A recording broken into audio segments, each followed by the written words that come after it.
13वां अध्याय अशौच काल्य का निर्णय।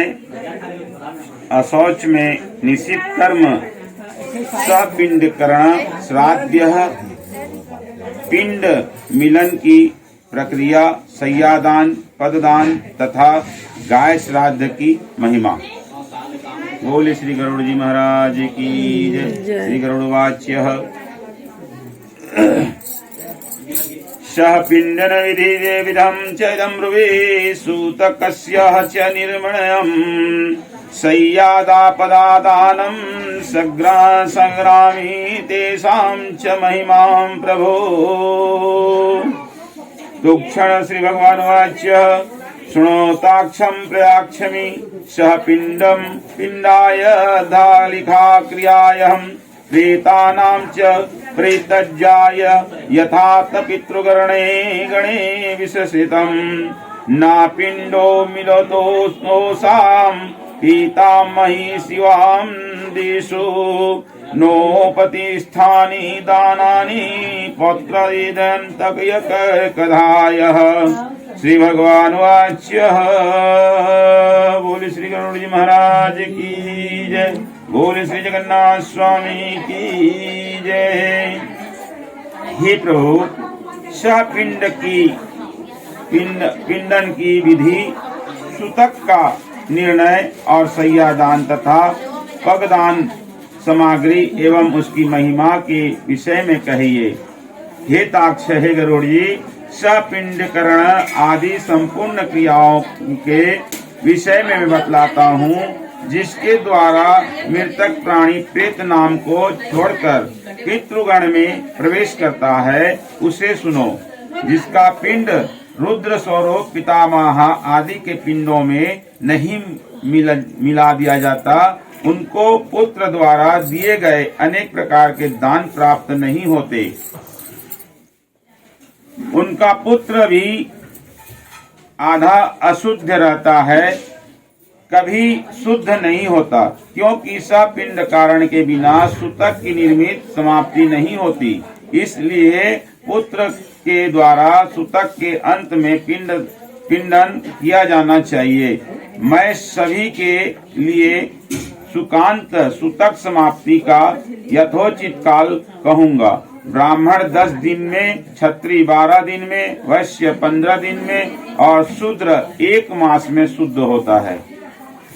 प्रेत संबंधित सूतक मृतक शौच में सपिंडी 10 दिनों में शुद्ध होते हैं।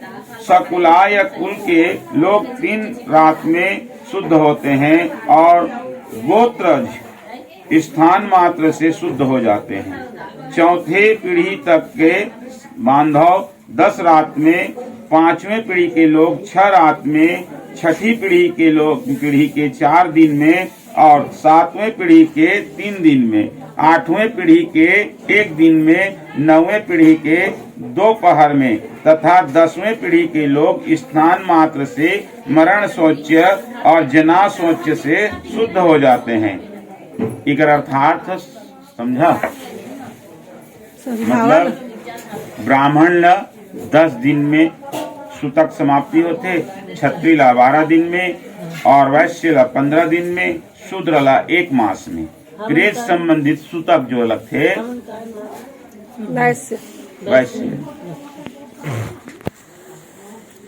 वैश्य में नहीं आवा, शूद्र में। वैश्य में बनिया मड़वाड़ी एवं वैश्य में आते हैं, बड़ी कार्य करते। क्षत्रिय रण में रहते, क्षत्रिय करते, ब्राह्मण वेद पाठी करते, शूद्र मन जो है अपन अपन जैसे जैसे भगवान अपन अपन समाज के प्रधान से अपन अपन कार्य सब सौंपते हैं। जो गोत्र के आदमी है, स्थान मात्र से जैसे मरण सोच में आए हैं मरणाकाल में, तो जो है स्नान मात्र से शुद्ध हो जाते। कुल के मन जो है 3 रात में शुद्ध होते हैं और गोत्र के मन जो है स्नान मात्र से शुद्ध हो जाते हैं। और चौथा पीढ़ी के बांधवन 10 रात में शुद्धि होते हैं। 5वें पीढ़ी के लोग मनुष्य मन जो है, जैसे आप मन के 5वां पीढ़ी चली, 6 रात में और छठी पीढ़ी के मन जो है 4 दिन में, और 7वां पीढ़ी के मन जो है 3 दिन में, 8वां पीढ़ी के मन 1 दिन में, 9वां पीढ़ी के मन दोपहर में, दोपहर यानी 6 घंटा में शुद्धिकरण हो जाना है उनका। तथा 10वां पीढ़ी के लोग मन जो है स्नान मात्र से, मरणा आदि सोच से और जना सोच से शुद्ध हो जाते कहते। वो मतलब फिर देवालय मंदिर कहीं भी आ जा सकते कहते।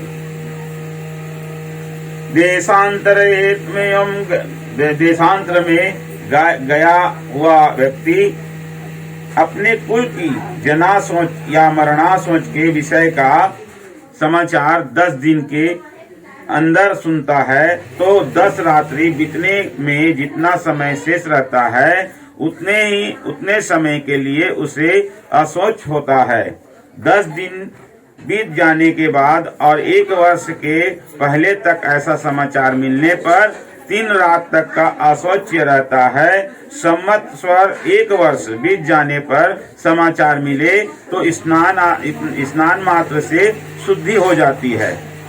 मरणा सोच के लिए आदि के 2 भाग के बीतने के पूर्व अर्थात 6 दिन तक यदि कोई दूसरा अशौच आ पड़े तो आधा अशौच की निर्मित व्यक्ति के साथ ही दूसरे अशौच की भी निर्मित शुद्धि हो जाती है। किसी बालक की दांत निकलने से पूर्व मृत्यु होने पर सद अर्थात उनके अंतिम संस्कार के बाद स्नान करने पर, चूड़ाकरण मुंडन के हो जाने पर, 1 रात, व्रत बंधव होने पर 3 रात और व्रत बंधन के पश्चात मृत्यु होने पर 10 रात तक अशौच होता है। जब किसी भी वर्ण की कन्या की मृत्यु जन्म से लेकर 27 मास की आवश्यकता हो जाती है तो वर्ण में समान रूप से अध अशौच की निर्मित हो जाती है। इसके बाद वाग्यदान प्रयांत 1 दिन का, इसके बाद अथवा बिना वाग्यदान के भी सयानी कन्याओं की मृत्यु होने पर 3 रात्रि का अशौच होता है। यह निश्चित है। वाग्यदान के अंतर पर कन्या की मृत्यु होने पर पिता कुल और वर कुल दोनों को 3 दिन का तथा कन्यादान हो जाने पर केवल पति के ही कुल में अशौच होता है। 6 मास के अंदर गर्भावस्था हो जाने पर जितने माह का गर्भ होता है उतने ही दिनों में शुद्धि होती है। इसके बाद अर्थात 6 माह के बाद गर्भावस्था हो तो उस स्त्री को अपनी जाति के अनुरूप अशौच होता है। गर्भपात होने पर सहपिंड सदा स्नानांतर शुद्धि हो जाती है। कलियुग में जना सोच और मरणा सोच से सभी वर्णों की 10 दिनों में शुद्धि हो जाती है, ऐसा शास्त्र का निर्णय है। मरणा सोच आशीर्वाद्य देव पूजा प्रस्थान कुछ लाइट चालू करती तो लाइट चालू करना, अगांतर के स्वर्गवत्तार्थ उठाना, अभिवादन, पलंग पर शयन अथवा किसी अन्य का स्पर्श नहीं करना चाहिए। इस प्रकार मरणा सोच में संध्याय, दान, जप, होम, स्वाधि, पितृतर्पण, ब्राह्मण भोजन एवं व्रत नहीं करना चाहिए।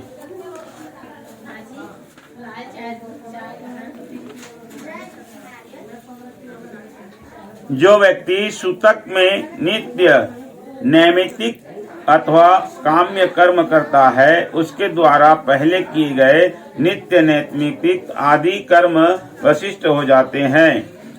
वर्थी ब्रह्मचारी, मंत्रपुत, अग्निहोत्री ब्राह्मण, ब्राह्मण निष्ठा यति और राजा इनके सूतक नहीं लगता।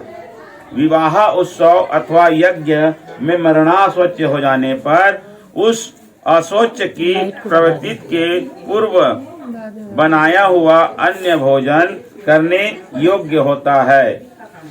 ऐसा मनु ने कहा। सूतक न जानने के कारण जो व्यक्ति सूतक काल वाले घर से अन्न आदि कुछ ग्रहण करता है वह दोषी नहीं होता, किंतु याचकों को देने वाला दाता दोष का भागी होता है। जो सूतक को छिपाकर ब्राह्मणों को अन्न देता है वह दाता तथा सूतक को जानकर भी जो ब्राह्मण सूतक कान्य का भोजन करता है वे दोनों ही दोषी होते हैं।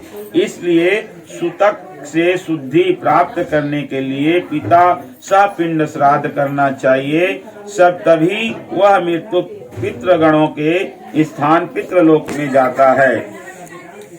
तत्वदर्शी मुनि योनि 12वें दिन 3 पक्ष में 6 मास तक अथवा 1 वर्ष पूर्ण होने पर सपिंडीकरण कहा है।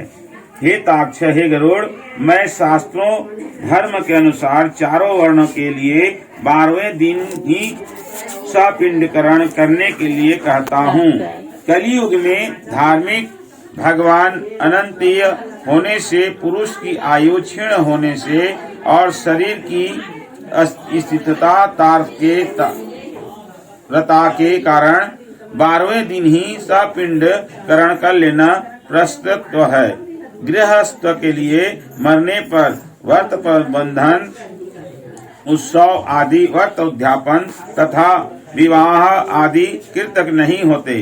जब तक पिंड मिलन नहीं होता, अर्थात पितरों में पिंड मिला नहीं दिया जाता या सपिंडकरण श्राद्ध नहीं हो जाता, तब तक उसके यहाँ से भिक्षुक भिक्षा भी नहीं ग्रहण करता। अतिथि उनके यहाँ सत्कार नहीं ग्रहण करता और नित्य नैमित्तिक कर्मों का भी लोप करता है। कर्म का लोप होने से दोषों का भागी होना पड़ता है। इसलिए चाहे निरगृह हो या सागृह, अग्निहोत्री 12वें दिन सपिंड कर देना चाहिए। सभी तीर्थों में स्नान आदि करके और सभी यज्ञ का अनुष्ठान करने से जो फल प्राप्त होता है वही फल 12वें दिन सपिंड करने से प्राप्त होता है। अतः स्नान करके मृतक स्थान में गौमय लेपन करके पुत्र को शास्त्र विधि से सपिंड श्राद्ध करना चाहिए। पाद्य, अर्ध, आचमन्य आदि से विश्व देवों का पूजन करें और अशदागति के पितरों के लिए भूमि में विकर कर देकर हाथ पांव धोकर पुनः आचमन्य करें। तब वसु, रुद्र और आदित्य स्वरूप पितामह तथा प्रतिमाह को कर्म के एक अर्थात 3 पिंड प्रदान करें और चौथा पिंड मृतक को प्रदान करें। चंदन, तुलसी पत्र, धूप, दीप, सुंदर भोजन, तांबुल, सुंदर वस्त्र तथा दक्षिणा आदि से पूजन करें। तदंतर सुवर्ण सलाकाश से प्रेत की पिंड के 3 भाग में विभक्त करके पितामह आदि के पिंडों को पृथक उनका मिलन करें। अर्थात एक भाग पितामह के पिंड में, दूसरा भाग प्रति पितामह के पिंड में तथा तीसरा भाग वृद्ध प्रतिमाह के पिंड में मिलाएं। हे ताक्ष, मेरा मत है कि माता के पिंड का लेपन पितामही आदि पिंड के साथ और पिता के पिंड का मिलन पितामह आदि के पिंड के साथ करके सपिंडकरण श्राद्ध संपन्न करना चाहिए। जिसके पिता की मृत्यु हो गई हो और पितामह जीवित हो, उसे प्रति पितामह आदि पूर्वक पुरुषों को 3 पिंड प्रदान करनी चाहिए और पितृपिंड को 3 भाग में विभक्त करके प्रति पितामह आदि उनके साथ मिलन करें। पितामह की मृत्यु हो जाने पर पितामह की जीवित हो तो माता के सपिंड श्राद्ध में पितृ सपिंड की भांति प्रति पितामह ही आदि में मातृपिंड का मिलन करना चाहिए। अथवा पितृपिंडों को मेरे पिंड विष्णु जी के मैं और मातृ पिंड को महालक्ष्मी पिंड में मिलाए। पुत्रहीन स्त्री का सहपिंड दान आदि श्राद्ध उनके पति को करना चाहिए और उनका सहपिंडकरण उनकी सास आदि के साथ होना चाहिए। एक माता अनुसार विधवा स्त्री का सहपिंडीकरण पति, ससुर और वृद्ध ससुरों के साथ करना चाहिए। हे गरुड़, यह मेरा मत नहीं है। विधवा स्त्री सहपिंड पति के साथ होने योग्य है। हे कश्यप, यदि पति और पत्नी ही एक चिता पर आरूढ़ हुए हो तो पिंड तिरुपर्ण बीज में रखकर स्वर्व राधि के पिंड के साथ स्त्री पिंड का मिलन करना चाहिए। एक चिता पर माता पिता दाह संस्कार किए जाने पर एक ही पुत्र पहले पिता के उद्देश्य पिंड दान करके स्नान करके तदंतर अपनी सती माता का पिंड दान करके पुनः स्नान करे। यदि 10 दिन के अंतर्गत किसी सती ने अग्नि प्रवेश किया है तो उसका सय्यादान और सपिंडदान आदि कृत्य उसी दिन करना चाहिए जिस दिन पिता पति का किया जाए। हे गरुड़, सपिंडकरण करने के अंतर पितरों को तर्पण करें और इस प्रक्रिया वेद मंत्र से समावित स्वाधारक उच्चारण करें। हे ताक्ष, प्रत्यक्ष अतिथियों को भोजन कराएं और हनंताकार प्रदान करें। ऐसा करने से पितृ मुनिगण देवता तथा दानव तृप्त होते हैं।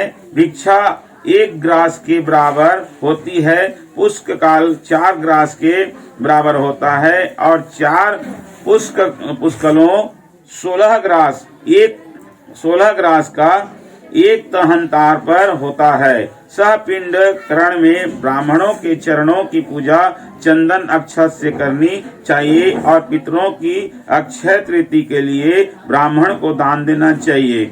वर्ष भर जीविका निर्वाह करने योग्य घृत, अन्न, स्वर्ण, रजत, सुंदर गौ, अश्व, गज, रथ और भूमि का आचार्यों को दान करना चाहिए। इसके बाद स्वास्तिक वाचना पूर्वक मंत्र से कुमकुम, अक्षत और नैवेद्य द्वारा ग्रहों, देवी और विनायक जी की पूजा करनी चाहिए। इसके बाद आचार्य मंत्र उच्चारण करते हुए यजमान का अभिषेक करें और हाथ में रक्षा सूत्र बांधकर मंत्र पवित्र अक्षत प्रदान करें। तदंतर विधि प्रकार के सुस्वादिष्ट मिष्ठानों से ब्राह्मणों को भोजन कराएं और फिर दक्षिणा सहित अन्य एवं जल युक्त 12 घट प्रदान करें। तदंतर ब्राह्मणों आदि को वर्ण कर्म से अपनी शुद्धि हेतु कर्म जल से शास्त्र कोड़े और ढढ़े का स्पर्श करना चाहिए, अर्थात ब्राह्मण जल क्षत्रिय शास्त्र और वैश्य कोड़े का तथा शूद्र डंडे का स्पर्श करें। ऐसा करने से शुद्ध हो जाते हैं। इस प्रकार सहपिंडन श्राद्ध करके क्रिया करते समय पहले गए वस्त्रों का त्याग कर दें। इसके बाद श्वेत वर्ण वस्त्र को धारण करके सय्यादान करें। इंद्र सहित सभी देवता सय्यादान की प्रशंसा करते हैं, अतः मृतक के उद्देश्य से उसकी मृत्यु के बाद अथवा जीवन काल में भी सय्यादान प्रदान करनी चाहिए। सय्या सुदृढ़ काष्ठ की सुंदर एवं विचित्र चित्रों से विचित्र दृढ़ रेशमी सूत्रों से बनी हुई तथा स्वर्ण पात्र के अलंकृत हो। श्वेत रुई के गद्दे, सुंदर तकिए तथा चादर से युक्त हो एवं पुष्प गंध आदि दरों से सुशोभित हो। वह सुंदर बंधनों से भली भांति बंधी हुई हो और प्रतार्थ विलाप विशाल हो तथा सुख प्रदान करने वाला हो। ऐसी सैया को बनाकर आतर अणुतक्त्य कुश या दरी चादर युक्त भूमि पर रखें। उस सैया के चारों ओर छाता, चांदी का दिया, दीपालय, चंवर, आसन और पात्र, भुंगर, झारी या कलश, करक, गुड़वा, दर्पण, 5 रंगों वाला चंदवा तथा सैया योपनी योग्य और सभी सामग्रियों को यथा स्थान स्थापित करें। उस सैया के ऊपर सभी प्रकार के आभूषण आयुध तथा वस्त्र से युक्त स्वर्ण की लक्ष्मी नारायण की मूर्ति स्थापित करें। सौभाग्यवती स्त्री के लिए दी जाने वाली सैया सात पूर्वक वस्तुओं को अतिरिक्त कज्ज्वल मोहर कुमकुम स्त्री योतिचित वस्त्र आभूषण तथा सौभाग्य द्रव्य आदि सब कुछ प्रदान करें। तदंतर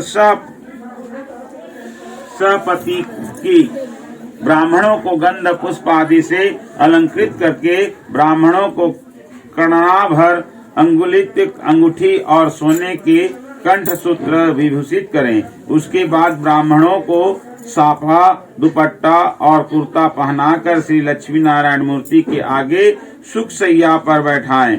कुमकुम और पुष्पमाला आदि से श्री लक्ष्मी नारायण भली भांति पूजा करें। तदंतर लोकपाल नवग्रह देवी और विनायक जी की पूजा करें। उत्तरादिमुख होकर अंजलि में पुष्प लेकर ब्राह्मणों के सामने स्थित होकर इस मंत्र का उच्चारण करें कि हे कृष्ण, हे क्षीर सागर में आपकी सैया है, वैसे ही जन्म जन्मांतर में भी मेरी सैया सुनी न हो। इस प्रकार प्रार्थना करके विप्र और लक्ष्मी नारायण भगवान लक्ष्मी नारायण को पुष्पांजलि चढ़ाएं और संकल्प पूर्वक उस पर सभी सामग्री के साथ वर्थोपदेशक ब्रह्मावादी गुरु को सैया दान दे और कहें कि हे ब्राह्मण, इस सैया को ग्रहण करो और ब्राह्मण कदो दातः यह मंत्र कहते हुए ग्रहण करें। इसके बाद सैया पर स्थित ब्राह्मण को लक्ष्मी और नारायण की प्रतिमा को हिलाएं। तदंतर प्रदक्षिणा और प्रणाम करके उन्हें विसर्जित करें। यदि पर्याप्त विभुक्त धन संपत्ति हो तो सैया में सुखपूर्वक शयन करने के लिए सभी प्रकार के उपकरणों से युक्त अनंत तक सुंदर गृहदान घर का दान भी करें। जो जीवित अवस्था में अपने हाथों से सैया दान करता है वह जीते हुए ही परलोक काल में ऋषभ स्वर्ग यज्ञ भी करें। एक सैया एक ही ब्राह्मण को देनी चाहिए, बहुत ब्राह्मणों को एक सैया कदापि नहीं देना चाहिए। यदि वह सैया वियुक्त अथवा विक्रय करने के लिए दी जाती है तो वह दान के अध पतन का कारण बनती है। सत्पात्र में सैया दान करने से वंचित फल की प्राप्ति होती है और पिता तथा दान देने वाला पुत्र दोनों ही इस लोक को और परलोक में मुदित सुखी होते हैं। सैया दान के प्राप्त से दाता दिव्य इंद्रलोक में अथवा सूर्य पुत्र यम के लोक में पहुंचता है, इसमें संशय नहीं है। श्रेष्ठ विमान पर आरूढ़ होकर अप्सराओं गण सेवित दाता प्रयत्नार्थक अलंकृत होकर स्वर्ग में स्थित हो रहता है। सभी तीर्थों में तथा सभी पर्व दिनों में जो भी पुण्य काल किए जाते हैं उन सभी के अधिक पुण्य सैया दान द्वारा प्राप्त होता है। इस प्रकार छत्र, छाता, उपवाहन, जूता, वस्त्र, मुद्रिका, अंगूठी, कमंडल, आसन तथा पंच पात्र ये 7 वस्तुएं पद कही गई है।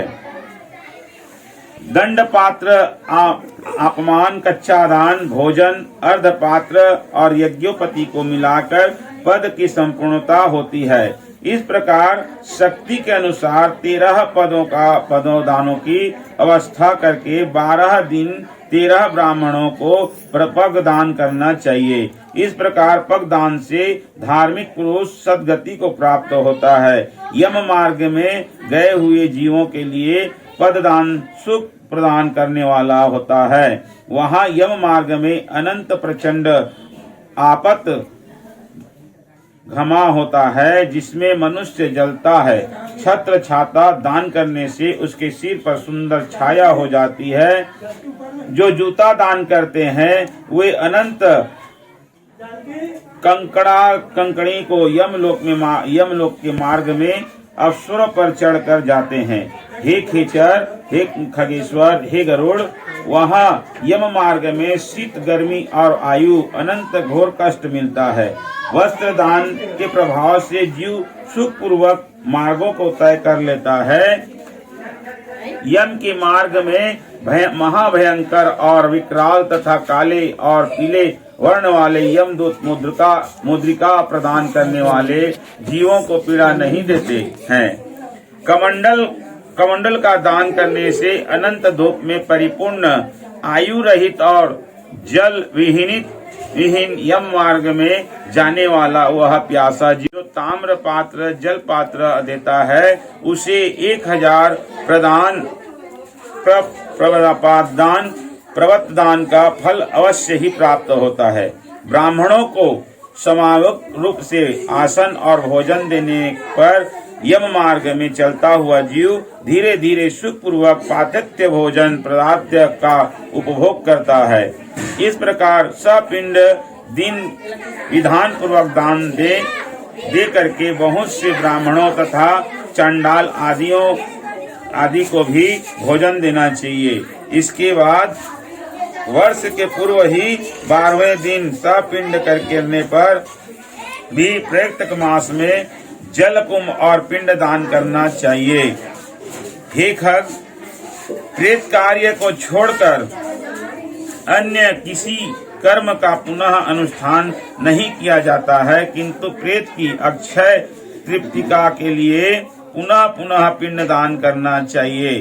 अतः मैं विशेष स्थिर पर मृत्यु होने वाले जीवों के मासिक, वार्षिक और पाक्षिक श्राद्ध के विषय में कुछ विशेष बात कहूँगा।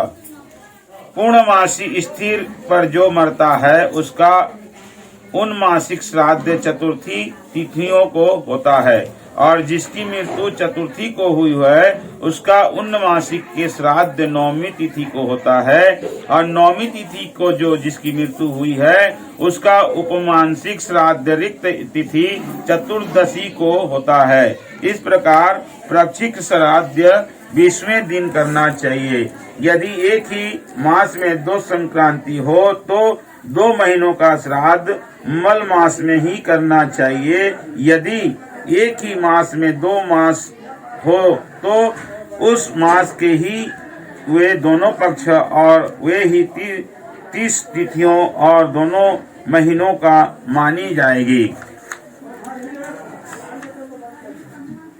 फल मास में पड़ने वाले उन दोनों मासिकों के मानसिक श्राद्ध विषय के विद्वान यह अवस्था सोचनी चाहिए कि श्राद्ध तिथि के दिन पूर्व रक्त में प्रथम मास का श्राद्ध करें और द्वितीय श्राद्ध में दोपहर के बाद उसके दूसरे मास का श्राद्ध करें। हे खग, संक्रांति मास मल मास में भी सहपिंड तथा मानसिक और प्रथम वार्षिक श्राद्ध करना चाहिए। यदि वर्ष पूर्ण होने के मध्य अधिमास होता है तो 13 महीने पूर्ण होने के अंतर पर प्रेत वार्षिक श्राद्ध करना चाहिए। संक्रांति से रहित मास में पिंडदान रहित श्राद्ध अमास श्राद्ध और संक्रांति युक्त मास के पिंड युक्त श्राद्ध करना चाहिए। इस प्रकार प्रथम वार्षिक श्राद्ध मल मास तथा उसके बाद आने वाला शुद्ध मास 13वें मास का दोनों ही मास में करना चाहिए। इस प्रकार वर्ष पूर्ण होने पर वार्षिक श्राद्ध करना चाहिए और वार्षिक श्राद्ध से तिथियों के विशेष रूप से ब्राह्मणों को भोजन कराना चाहिए। 1 वर्ष पूर्ण हो जाने पर श्राद्ध में हमेशा 3 पिंडदान करना चाहिए।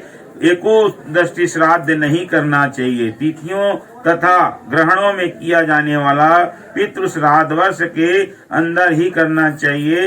हे खगेश्वर, जो पितृ भक्ति से प्रेरित हो करके पुत्र को 1 वर्ष के अंतर में गया श्राद्ध करना चाहिए। गया श्राद्ध करने से पितर भवसागर से मुक्त हो जाते हैं और भगवान गदाधर की कृपा से परम गति को प्राप्त होते हैं। गया के विष्णुपद तीर्थों में तुलसी मंजूरी भगवान विष्णु की पादुका का पूजन करना चाहिए और उसके अलावा आदि तीर्थों में यथाकर्म पिंड दान करना चाहिए। जो व्यक्ति गया सिर में शमी के पत्ते के समान प्राण वाले पिंडों को देता है, वह सातों गोत्रों के अपने 101 पुरुष का उद्धार करता है। कुल को अन्नदातित करने वाला जो पुत्र गया में जाकर श्राद्ध करता है, पितरों को तुष्टि देने के कारण उसका जन्म सफल हो जाता है। हे खगेश्वर, यह सुना जाता है कि देव पितरों ने मनु के पुत्र इक्ष्वाकु को कलापवन में यथा गाथा सुनाई थी। यह गाथा सुनाई थी। क्या हमारे कुल में ऐसे कोई स्वर्गगामी पुत्र होंगे जो गया में जाकर आदर पूर्वक हम लोगों को पिंड प्रदान करेंगे। हे गरुड़, इस प्रकार जो पुत्र पितरों की अनुमानसिक परलोक संबंधित क्रिया करता है, वह सुखी होकर कौशिक के द्विज के साथ पुत्रों की भांति मुक्त हो जाता है। हे गरुड़, भरद्वाज के 7 पुत्र पितृ श्राद्ध के हेतु गवध करके भी 7 जन्मों जन्मांतरांतर तक भोग करके पितरों को प्रसाद्य से मुक्त हो गए। कौशिक के 7 पुत्र प्रथम जन्म में दर्शान देश में 7 वंशजों की रूप में उत्पन्न हुए थे। इसके बाद अगले जन्म में वे कालगज्जर पर्वत पर मृग रूप में उत्पन्न हुए। फिर सरिद्र में चक्रवाकर के रूप में उसकी उत्पत्ति हुई। अगले जन्म में मानस सरोवर में हंस के रूप में उत्पन्न हुए। वे कुरुक्षेत्र में वेद परागर्मी ब्राह्मणों के रूप में उत्पन्न हुए और पितरों के प्रति भक्ति भाव रखने के कारण वे ब्राह्मण पुत्र मुक्त हो गए। इसलिए पूरे प्रयत्न से मनुष्य को पितृभक्त होना चाहिए। पितृभक्ति के कारण मनुष्य इस लोक तथा परलोक में भी सुखी होता है। हे गरुड़, यह सब अर्ध दैहिक क्रिया हमने तुमसे कही है। यह कृतज्ञ पुत्र कामनाओं को पूर्ण करने वाला पुण्य प्रद तथा पिता को मुक्त प्रदान करने वाला है।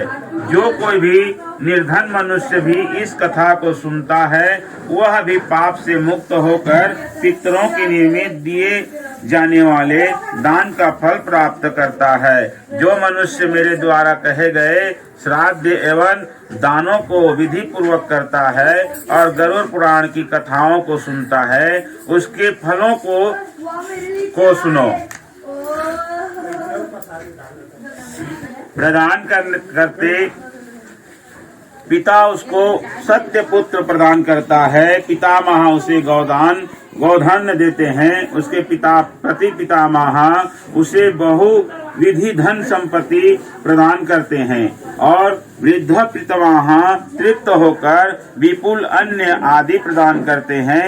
और इस प्रकार श्राद्ध से तृप्त होकर सभी पितृ लोग पुत्र को वांछित फल देते हैं और धर्म मार्ग से धर्म राजा के प्रसाद्य में जाकर वे धर्म राजा की सभा में आदर पूर्वक विराजमान करते रहते हैं।